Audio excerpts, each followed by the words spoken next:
এখনকার আমরা যারা বেঁচে আছি আমাদের মনগুলো কঠিন। কেমন কঠিন? পাথরের মতো কঠিন। আমরা যখন দেখি একটা মাইয়েতকে নিয়ে যাওয়া হচ্ছে জানাজায়, আমাদের কোনো ফিলিংস কাজ করে না। জানাজা যাচ্ছে, জানাজায় দাঁড়িয়েও মোবাইলটা টিপাটিপি করছে। জানাজার সাথে চলছে, কোনো ফিকির নাই যে এই জানাজা আমার হবে কালকে, ওই মোবাইল টেপাটিপি করছে। আমি আমারও দেখেছি, দাফন করা হলো মাইয়েতকে, দাফন করার পরে চারপাশে মানুষজন জড়ো হয়ে গল্প করছে, ভাই আপনার ওই জমিটার কি খবর, আপনার ওইটার কি খবর, বিজনেস কেমন চলছে, চাকরির কি অবস্থা। এই যে মাইয়াতকে পাশে দাফন করলো, কোনো ফিলিংস নাই, কোনো ফিলিংস নাই। আমি আত্মশুদ্ধির কথা বলছি। আত্মশুদ্ধির জন্য আপনার মনটাকে পাখির মতো সফট নরম করতে হবে। যখন আপনি সফট নরম করবেন এবং আত্মশুদ্ধি অর্জন করবেন, তখন দুই ডানা মেলে আপনি আকাশে উঠতে পারবেন ইনশাআল্লাহ। আত্মশুদ্ধি অর্জন না করতে পারলে ডানা কেটে পড়ে যাবে, তখন আর আকাশে উঠতে পারবেন না। কোন আকাশে? ওই যে শহীদের রূহ যে আকাশে চলে গেছে, ওই আকাশ। অতএব মন কেন কঠিন হলো প্রিয় ভাই? এক নাম্বার কারণ, আমরা শিরকের পাপে লিপ্ত আছি। এক নাম্বার, শিরকের পাপে লিপ্ত থাকা অবস্থায় মুসলিমদের মনটা কঠিন হয়ে গেছে। আপনি কি মনে করছেন আমরা শিরক করি না? মুসলিমরাও কবর পূজা করে, দেখবেন মুসলিমরাও দেখবেন অনেক ক্ষেত্রে মাজার পূজা করছে। আমি বলিনি যে অলিয়া উলিয়ার মাজার জিয়ারত করা যাবে না, আমি কথা বলছি না, কিন্তু আপনি মৃত মানুষের কাছে আপনার ভালো মন্দ চাইতে পারেন না। কথা বুঝতে পারেন না? আমরা অবশ্যই অলিয়া উলিয়াদের কবর জিয়ারত করব। এটা আপনাকে মৃত্যুর কথা স্মরণ করাবে, তাদের একটা রব আছে যেটাকে আমরা প্রভাব বলি, এটা আপনার মধ্যে আসবে। আমরা অবশ্যই জিয়ারত করব। জিয়ারত করতে বলেছেন নবী সাল্লাল্লাহু আলাইহি ওয়াসাল্লাম, কারণ এটা আপনাকে পরকালের কথা কি করবে? স্মরণ করাবে। ওমরা করতে যান, আল্লাহ পাক সবাইকে তৌফিক দান করুন ওমরা হজ করার এবং বড় হজ করার, আমি দোয়া করি। ওখানে সবচেয়ে সেরা যে দৃশ্যগুলো দেখা যায় তার মধ্যে একটা রাসূলুল্লাহ সাল্লাল্লাহু আলাইহি ওয়াসাল্লামের রওজা। ওখানে গেলে চোখের পানি ঝরে না এমন কোনো মুসলিম নাই, আছে? নাই। আরেকটা সবচেয়ে মন নরম করা একটা দৃশ্য হচ্ছে জান্নাতুল বাকি, যেটা আমরা বাকিউল গারকাত বলি, যেখানে আপনি দেখবেন সাহাবায়ে কেরাম রাদিয়াল্লাহু আনহুমের কবর, যতদূর চোখ যায় তাদের কবর। কবরের কোনো মাজার নাই, সেখানে কোনো তাওয়াফ হচ্ছে না কবরকে কেন্দ্র করে, সেখানে কবরে কেউ ফুল চড়াচ্ছে না, একটা ছোট্ট পাথর দেখা যায় এখানে, আর কিছু না। পৃথিবীর সবচেয়ে শ্রেষ্ঠ মানুষগুলো সেখানে শুয়ে আছেন। ওখানে গিয়ে দাঁড়াবেন, দেখবেন নিজেকে তুচ্ছ বলে মনে হবে, আমি এই পৃথিবীতে আর কি করছি। সেরা মানুষগুলোই মাটির নিচে, আমি এখানে কি করছি? তো দেখুন প্রিয় ভাইরা, অবশ্যই অলিয়া উলিয়াদের কবর জিয়ারত করবে, কিন্তু মৃত ব্যক্তি আপনার কল্যাণ করতে পারবে? অকল্যাণ করতে পারবে? হ্যাঁ, তারা আল্লাহর কাছে সুপারিশ করতে পারবে আল্লাহ পাক যখন তাদেরকে অনুমতি দিবেন। তারপরে আল্লাহ পাক যখন অনুমতি দিবেন, তখন নবী সাল্লাল্লাহু আলাইহি ওয়াসাল্লাম সুপারিশ করবেন, অলিয়া উলিয়াগণ করবেন, আলেম ওলামা করবেন, শহীদগণ করবেন, হাফেজে কোরআন করবে, অনেকেই করবেন ইনশাআল্লাহ। আল্লাহ পাক আমাদের তাকদীরে এইসব সুপারিশ নসিব করুন বলি না আমি। মুসলিমরা আজকে শিরিক করছে অনেক ক্ষেত্রে। দেখবেন হাতে একটা এই যে বালা পড়ে আছে, খুলে না। কেন খোলেন না ভাই? বলে যে এটা খুললে যদি রোগ হয়, রোগ দেওয়ার মালিক কে? ওই বালা না আল্লাহ? এই যে আপনার বিশ্বাস জন্মায় নিয়েছে, এই যে বিশ্বাসটা জন্মিয়েছে আপনার হাতের উপরে, এই বালার উপরে, এটাই শিরক, এটাই শিরক। যদি আপনি বিশ্বাস করেন যে এটা হাতে থাকলে আপনি সুস্থ থাকবেন, হাত থেকে খুলে পড়ে গেলে আপনি আর বাঁচবেন না, এই যে কল্যাণ অকল্যাণের মালিক আপনি কাকে করলেন? ওই বালাকে করেছেন, আল্লাহকে করেন নাই। এখানে শিরক হয়ে গেছে, খুবই সূক্ষ্ম শিরক। আপনি নামাজ পড়ছেন মনে করেন, এখন কিছু মানুষ আসলো, এখন দেখছেন যে হুজুর তো আমার নামাজ দেখছে, নামাজটা খুব সুন্দর করে পড়ার চেষ্টা করলেন, লম্বা নামাজ, সেজদা গিয়ে আর উঠছেন না, খুব সুন্দর নামাজ পড়ছেন। এই যে মানুষকে দেখানোর জন্য নামাজটা পড়ছেন, এটা শিরক। এটা কি? এটাও শিরক। এই যে গণক বসে আছে রাস্তার পাশে, দেখবেন টিয়া পাখি নিয়ে, তারপরে যে কাগজ নিয়ে, আসেন ভাই ভাগ্য পরীক্ষা করে দেই। আরে ভাই, তুমি যদি মানুষের ভাগ্যই পরীক্ষা করতে পারবা, তো তুমি রাস্তার পাশে কেন? তোমার ভাগ্য কেউ পরীক্ষা করেনি কখনো?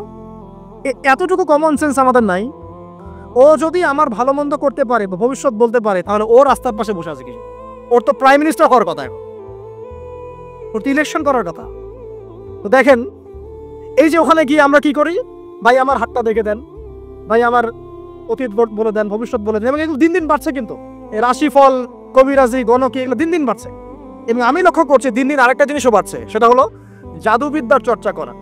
এবং গ্রামে গঞ্জে কুফুরি বাড়ছে না? কুফুরি করা, তাবিজ করা, বিচ্ছেদ করা, স্বামী স্ত্রীর বিচ্ছেদ করা, মেয়েকে বশ করা, সন্তানকে বশ করা বাড়ছে না? সবই শিরক, এগুলো সবই কুফুরি। এগুলো মুসলিমরা করছে না? মুসলিমরা এসব শিরকে লিপ্ত আছে বলেই তো অন্তর কঠিন হয়ে গেছে। ফাকাসাত কুলুবুহুম, তাদের অন্তর কঠিন হয়ে গেছে। তো একটা হাদিস বলে এখানে খালি নবী সাল্লাল্লাহু আলাইহি ওয়াসাল্লাম বলছেন, যদি কেউ কোনো গণকের কাছে যায়, গিয়ে বলে দেখেন তো আমার হাতটা একটু, ও কিন্তু বিশ্বাস করে না যে এ ভবিষ্যৎ বলতে পারে, খালি এমনি বলেছে একটু দেখেন তো, বলার সাথে সাথেই 40 দিনের নামাজ কবুল হবে না।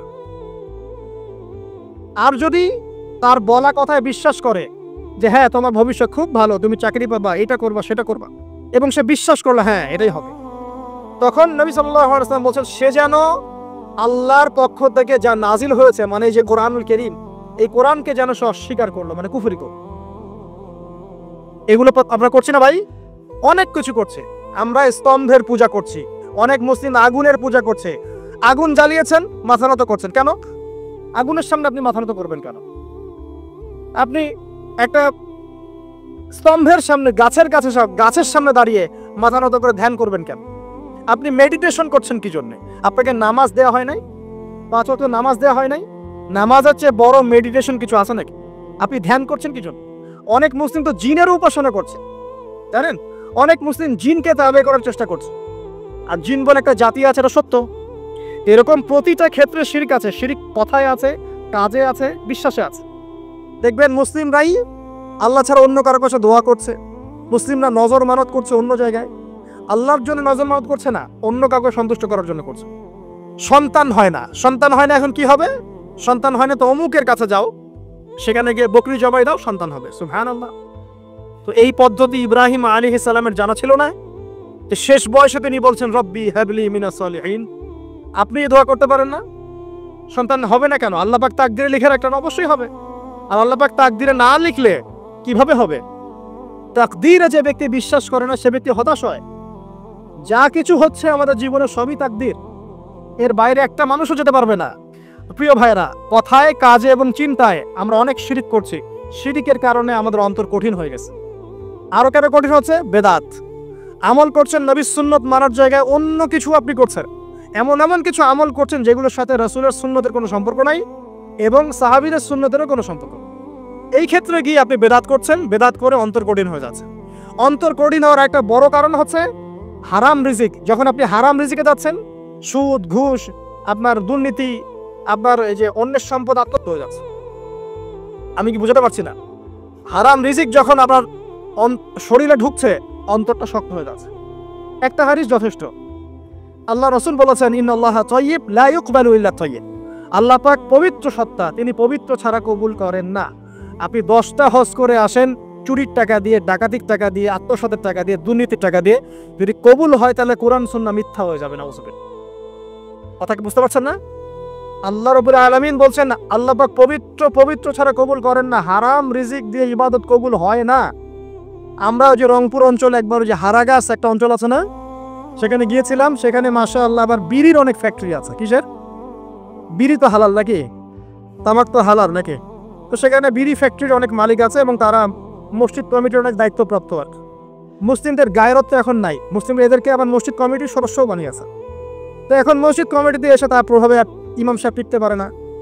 দুইজন বলে নামাজের পর হাত তুলে দোয়া করতে হবে, দুইজন বলে করা যাবে না। ঠিক আছে? এই নিয়ে ক্যাচাল, এই ক্যাচাল হতে হতে দেখা গেল এক পর্যায়ে মারামারি পর্যন্ত হয়েছে। মসজিদ ভাগত হয়েছে, মারামারিও হয়েছে। তো সেখানে আমাকে দাওয়াত করেছিল যে ওয়াজ করার জন্য। তো দোয়া করার কথা বলছে, তাই আমি বললাম দোয়া করে লাভ কি?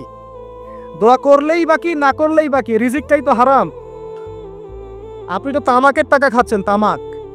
আপনি মাদকের টাকা খাচ্ছেন, এটা কি হালাল না হারাম?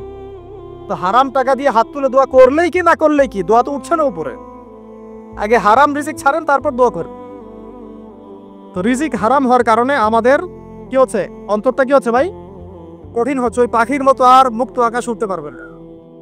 তারপরে সামনে যান, আরো কেন কঠিন হয়? বস্তুবাদিতা, দুনিয়া। সারাদিন দুনিয়ার ফিকির, দুনিয়ার চিন্তা, খাবো কি, করবো কি, ব্যাংক ব্যালেন্স, টাকা পয়সা, স্ট্যাটাস, সারাটা দিন দুনিয়ার দুনিয়া। ঘুম থেকে ওঠা থেকে নিয়ে শুরু করে ঘুমানো পর্যন্ত খালি দুনিয়া। যারা দুনিয়ার নেশায় মত্ত হয়ে আছে, এদের অন্তরটা কঠিন হয়ে যায়। এই অন্তরটা পাখির মতো হতে পারবে না। ঠিক আছে কথা? যারা দুনিয়ার নেশায় মত্ত হয়ে আছেন, এই অন্তরটা কঠিন হয়ে যাবে, পাখির মতো হতে পারবে না। তারপর কি? আরো সামনে যান। দ্বীনি জ্ঞান চর্চা না করা অন্তর কঠিন হওয়ার কারণ। আর কি কারণ?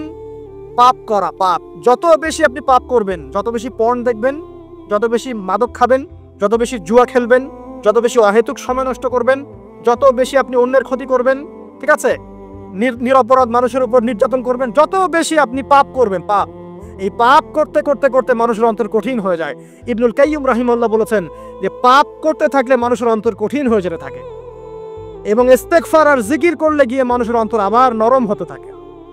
পাপের উপর পাপ করতে থাকলে মানুষের অন্তর কঠিন হতে থাকে।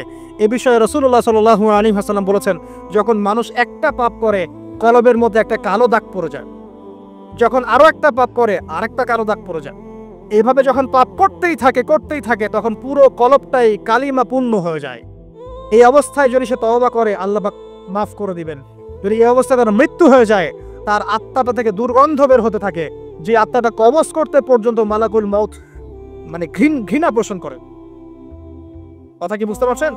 যখন অন্তর পাপ করতে করতে কলুষিত হয়ে যাবে, ওয়াকাদ খাবা মান দাসাহা, যখন পাপ করতে করতে অন্তর কলুষিত হয়ে যাবে, তখন আপনার এই মালাকুল মউত পর্যন্ত ওই আত্মাটাকে বের করার সময় ঘৃণা করবে, দুর্গন্ধযুক্ত।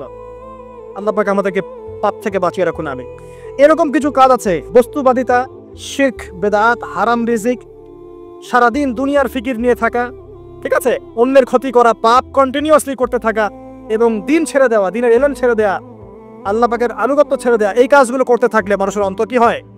কঠিন হয়ে যায়। এখন সলিউশন কি বলেন? 5 মিনিটের আমি সলিউশন বলছি, কেমন করে আপনি এটাকে নরম করবেন আর পরিশুদ্ধতা অর্জন করবেন এবং ওই পাখির মতো মুক্ত আকাশে উড়বেন। কিভাবে বলবো? 1 নাম্বার, অবশ্যই শিরক ত্যাগ করতে হবে। কি করতে হবে? শিরক ত্যাগ করতে হবে, আল্লাহ পাকের তাওহীদের উপর থাকতে হবে। আল্লাহ পাক তৌফিক দান করুন। লং কিছু বলার সময় নেই আমার হাতে, একটা বই বলছি, কিতাবুত তাওহীদ। কি নাম? কিতাবুত তাওহীদ। এই বইটা অনেক ভার্সন বাজারে বের হয়েছে, কিনে দেখবেন শিরক কত প্রকার, কি তাওহীদ কাকে বলে, কত প্রকার কি। যেটা বুঝবেন না মাদ্রাসা চলে যাবেন, আলেম ওলামার কাছে গিয়ে জিজ্ঞাসা করুন, হুজুর এটা বুঝি না। ঠিক আছে? 1 নাম্বার, শিরক ত্যাগ করতে হবে। 2 নাম্বার, আপনাকে তাওহীদে থাকতে হবে। দেখ, অন্তর নরম করার কথা বলছি। 2 নাম্বার, সুন্নতের উপর আমল করতে হবে। ওই যে পাখির কথা বললাম, যে সকালবেলা বের হয় আর সন্ধ্যাবেলা কি করে? বাসায় ফেরে। খালি পেটে বের হয়, ভরা পেটে বাসায় ফেরে। তার মানে আমাদেরকেও সকাল সন্ধ্যাটা কাটাতে হবে নবী সাল্লাল্লাহু আলাইহি ওয়াসাল্লামের সুন্নত অনুযায়ী। যখন তিনি ঘুমাতেন তখন ঘুমাবেন, যখন উঠতেন তখন উঠবে, বাকি কাজ যেমন করে করতেন তেমন করে করবে, তখন অন্তর ইনশাআল্লাহ নরম হয়ে যাবে। ঠিক আছে ভাই? 2। 3 নাম্বার, 5 ওয়াক্ত নামাজ জামাতে। নামাজ আপনাকে যে কোনো পাপ থেকে বাঁচাবে ইনশাআল্লাহ। ভাই জেনা করছেন, নামাজ পড়েন। পর্নোগ্রাফি দেখেছেন, তাও তওবা করে নামাজ পড়েন। আপনি হারাম অ্যাফেয়ার্স আছেন, হতাশ হয়েন না, নামাজ পড়েন। গুনাহ ছাড়তে পারছেন না, নামাজ পড়েন। সুদ খাচ্ছেন, নামাজ পড়েন। আপনি পতিতালয়ে গিয়েছেন, নামাজ পড়েন। বেপরদা চলছেন, তাও নামাজ পড়েন। আপনি অন্যের হক নষ্ট করেছেন, তাও নামাজ পড়েন। যে পাপই করেছেন, নামাজটা পড়েন। নামাজ আপনাকে সমস্ত পাপ থেকে বাঁচিয়ে রাখবে ইনশাআল্লাহ। ইনশাআল্লাহ আস্তে আস্তে ইনশাআল্লাহ দেখবেন সব পাপ থেকে আপনি দূরে চলে আসছেন ইনশাআল্লাহ তাআলা। 3 নাম্বার নামাজ। 4 নাম্বার, বেশি থেকে বেশি, ভাই শোনেন, বেশি থেকে বেশি পরকালের ফিকির করবেন। খালি পরকালের চিন্তা করবেন যে আমাকে মৃত্যুবরণ করতে হবে, কবরে যেতে হবে, পুলসিরাত পার হতে হবে, আল্লাহর সামনে দাঁড়াতে হবে। যত বেশি আপনি আল্লাহর ফিকির করবেন, পরকালের ফিকির করবেন, আপনার মনটা নরম হয়ে যাবে ইনশাআল্লাহ, মনটা শক্ত হবে না। 5 নাম্বার, মানুষের সাথে খুব বেশি মেলামেশা করবেন। মানুষের সাথে খুব বেশি মেলামেশা করলে ইবনুল কাইয়্যিম রাহিমাহুল্লাহ বলেছেন অন্তর কঠিন হয়ে যায়। কারণ মানুষ আপনাকে গীবত করাবে, হ্যাঁ, মানুষ খারাপ কাজে নিয়ে যাবে, বেফাস কথাবার্তা বলবেন, হয়তো বেফাস কাজ করবেন, ফুজুল কি বাদ করবেন। এগুলো করতে গিয়ে আপনি দেখবেন অন্তর কঠিন হয়ে গেছে। এত বেশি মানুষের সাথে মেলামেশার দরকার নাই, প্রয়োজন যতটুকু অতটুকু করবেন। ঠিক আছে? আল্লাহ পাক তৌফিক দান করুন, আমিন। কয়টা বললাম? 5, 6। আমার সবচেয়ে প্রিয় নসিহত, প্রত্যেক দিন মিনিমাম 1 ঘন্টা করে কোরআন তেলাওয়াত করবেন বুঝে। আমি বলিনি না বুঝে করলে কোনো নেকি হবে না, প্রত্যেক হরফে 10 নেকি হবেই হবে, কিন্তু আপনি করবেন বুঝে ইনশাআল্লাহ। যখন বুঝে আপনি প্রত্যেক দিন 1 পারা করে বা 1 ঘন্টা করে কোরআন তেলাওয়াত করবেন, আপনার কলিজা, আপনার কলব নরম হতে বাধ্য, এবং আপনার অন্তরে আল্লাহ নূর নেমে আসবে ইনশাআল্লাহ। দেখবেন আপনার কলব থেকে সমস্ত এই যে পঙ্কিলতা, কলুষতা ইনশাআল্লাহ চলে যাবে ইনশাআল্লাহ তাআলা। 2টো জিনিস অন্তরকে পবিত্র করে ফেলে, এক হচ্ছে কোরআন তেলাওয়াত, আর এক হচ্ছে বেশি থেকে বেশি আল্লাহর জিকির এবং ইস্তেগফার। তো কোরআন তেলাওয়াত বাড়িয়ে দেন, আল্লাহ পাক সবাইকে কোরআন তেলাওয়াত করার তৌফিক দান করুন, আমিন। যারা শেখেন নাই আজকে ওয়াদা করেন এই কোরআন আপনারা বিশুদ্ধ করে পড়া শিখবেন, ওয়াদা করেন। আগামী রমজান আসার আগেই এক খতম দেওয়া চাই, পারবেন? এবং কোরআনের চর্চা বাড়িয়ে দিবেন, প্রত্যেক দিন কিছু করেন না করেন কোরআন তেলাওয়াত করতে হবে, ঠিক আছে? আল্লাহ পাক তৌফিক ইনায়াত করুন, আমিন। আর বুঝে পড়ার চেষ্টা করবেন। একটা সহজ তাফসীর বলে দেই, মারিফুল কোরআন বাসায় আছে না? মারিফুল কোরআন তাফসীর ইবনে কাসির বাসায় নাই, জালালাইন বাসায় নাই, বাসায় নাই কিনেন। সারাদিন তো অনেক টাকা পয়সা খরচ করছেন, 3টা তাফসীর কিনেন, জালালাইন কিনেন, মারিফুল কোরআন কিনেন, ইবনে কাসির কিনেন, বাসায় গিয়ে পড়া শুরু করেন। পারবেন না? যে একটা বুঝবেন না ওলামা কেরামের কাছে যাবেন, গিয়ে বলবেন হুজুর এটা বুঝি নাই, বুঝাই দেন। নিজের যে ব্যাখ্যা করতে যাবেন না, ব্যাখ্যা করলে দেখবেন এক যে পণ্ডিত বেরোছে, কিছু পণ্ডিত কোরআন পরে বলে কোরআনই মানি হাদিস মানি না, এরকম পণ্ডিত দেখেন না? কোরআনই মানি হাদিস আর মানি না, কারণ আল্লাহ নাকি নাউজুবিল্লাহ কোরআনে নাকি আল্লাহ পাক হাদিস মানতে বলে নাই, ও নাকি পায় নাই। এই জন্য দেখলাম সুবহানাল্লাহ নামাজ পড়তেছে, কোরআন থেকে নামাজ পড়তেছে, হাদিসের কোনো হেদায়েত নিবে না। মানে কিরকম যে হাত আবার ঠিকই বাঁধতেছে, হাত বাঁধতেছে, রুকু করতেছে, সেজদা করতেছে, এগুলো আবার কোথায় পাইলো আল্লাহ ভালো জানে। হাত এভাবে বাঁধতেছে, এভাবে হাতটা বাঁধা কোরআনে কোথায় আছে আমি পাইলাম না কোথাও, ঠিক আছে? হাদিস ছাড়া কি এগুলো আসবে? হাত বাঁধতো, সেজদায় গিয়ে সুবহান রাব্বিয়াল আ'লা বলছে না, বলছে আসলামতু লিরাব্বিল আলামিন, এটা কোরআন থেকে বলছে। অথচ নবী সাল্লাল্লাহু আলাইহি ওয়াসাল্লাম হাদিস থেকে বলছেন সুবহান রাব্বিয়াল আ'লা সুবহুন কুদ্দুসুন রাব্বুল মালাইকাতি ওয়ার রূহ সুবহানাকা আল্লাহুম্মা রাব্বানা ওয়া বিহামদিকা আল্লাহুম্মা ইগফির, এগুলো নাই। ও বলছে আসলামতু লিরাব্বিল আলামিন, মানে কোরআন মানি হাদিস মানি না।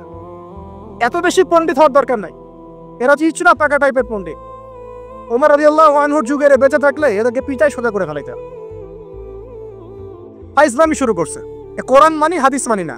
আল্লাহ পাক কোরআনে বলছে ওয়া মা আতাকুমুর রাসূলু ফাখুযু, রাসূল যা দিয়েছেন তা গ্রহণ করো, ওয়া মা নাহাকুম আনহু ফান্তাহু, রাসূল যা নিষেধ করছেন দূরে থাকো। রাসূল যা দেন সেটা হাদিস না, রাসূল যা দেন সেটা সুন্নাহ না, সুন্নাহ তো সে মানেই না, আলটিমেটলি সে কোরআনই মানে না। তো আসল কথা হচ্ছে এইসব ফিতনা থেকে বেঁচে থাকবেন, কোরআন তেলাওয়াত বাড়িয়ে দেন। কয়টা বলছি? 5টা 6টা। 7 নাম্বার বেশি থেকে বেশি ইস্তেগফার সারাদিন পড়বেন, আস্তাগফিরুল্লাহ ওয়া আতুবু ইলাইহি, আস্তাগফিরুল্লাহ ওয়া আতুবু ইলাইহি, আস্তাগফিরুল্লাহাল্লাযী লা ইলাহা ইল্লা হুয়াল হাইয়ুল কাইয়্যুম ওয়া আতুবু ইলাইহি। প্রত্যেকদিন পড়তে হবে 100 বার করে। কতবার করে? 100 বার। 8 নাম্বার বেশি বেশি আল্লাহর জিকির, চলতে ফিরতে জিকির, সুবহানাল্লাহ, আলহামদুলিল্লাহ, লা ইলাহা ইল্লাল্লাহ, আল্লাহু আকবার, লা হাওলা ওয়ালা কুওয়াতা ইল্লা বিল্লাহ। বলবেন হাসবুনাল্লাহু ওয়া নি'মাল ওয়াকিল, ঠিক আছে? সুবহানাকা আল্লাহুম্মা রাব্বানা ওয়া বিহামদিকা আল্লাহুম্মা ইগফিরলি, সুবহানাল্লাহি ওয়া বিহামদিহি আদাদা খালকিহি ওয়া রিদা নাফসিহি ওয়া জিনাতা আরশিহি ওয়া মিদাদা কালিমাতিহি। যত জিকির আছে সব করবেন, জিকির বাড়াবেন, যত জিকির বাড়াবেন অন্তর পরিশুদ্ধ হবে ইনশাআল্লাহু আযজা ওয়া জাল। কয়টা বলছে? 8। আর 2টা বলি 9। অন্যের হক নষ্ট করবেন না। অন্যের হক নষ্ট করলেই মন কঠিন হয়ে যাবে। অন্যের হক নষ্ট করবেন না, বরং মানবতার কল্যাণে কাজ করেন। যে কাজগুলো মানব সেবামূলক সেগুলো করেন।